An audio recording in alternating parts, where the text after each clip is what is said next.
তো গাইস, জায়গাটা দেখে কি আপনারা চিনতে পারছো আমি কোথায় এসেছি? জানলে অবশ্যই একটু কমেন্টে বলবেন। আর গাইস, দেখতে পাচ্ছেন এত সুন্দর ভিউ। ও, খুবই সুন্দর ভিউ। তা ভিডিওটা শুরু করা যাক। So hello guys, welcome to my new blog.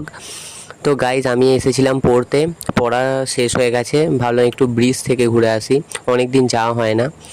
আমাদের বাড়ি থেকে মোটামুটি ওই 600 মিটারের মতো হবে। দেখতেই পাচ্ছেন গাইস, কত সুন্দর ভিউটা। চারিদিকে সবুজ আর সবুজ নদী।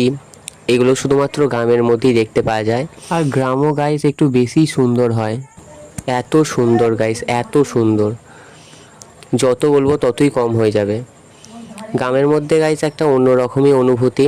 আর শহরও ভালো, যেহেতু শহরে অনেক রকমের সুযোগ সুবিধা অনেকটাই বেশি, কিন্তু গ্রামও কোনো দিক থেকেই কম নয় গাইস। আর গাইস, এই জায়গাটা হলো বেরুগ্রাম স্টেশন এবং দাঁতপুর স্টেশনের ঠিক একবারে মিডিলে আছে। তা আপনারা গাইস আসতেই পারেন। এত সুন্দর মানে জায়গা, মানে এখানে যারা যারা ছবি তুলতে ভালোবাসেন তারা অবশ্যই আসবেন। মানে খুবই সুন্দর ভিউ, দেখতেই পাচ্ছেন গাইস। আর এখানে খুব সুন্দর হাওয়া দিচ্ছে, নিচে দিয়ে বয়ে যাচ্ছে নদী আর ওপরে ব্রিজ, এক আলাদাই সৌন্দর্য। তো গাইজ, এই জায়গাটা কেমন লাগলো অবশ্যই কমেন্টে বলবেন। আর ভালো লাগলে অবশ্যই একটা লাইক করে দেবেন। দেখা হবে আবারও নতুন ভিডিওতে, ততক্ষণের জন্য টাটা।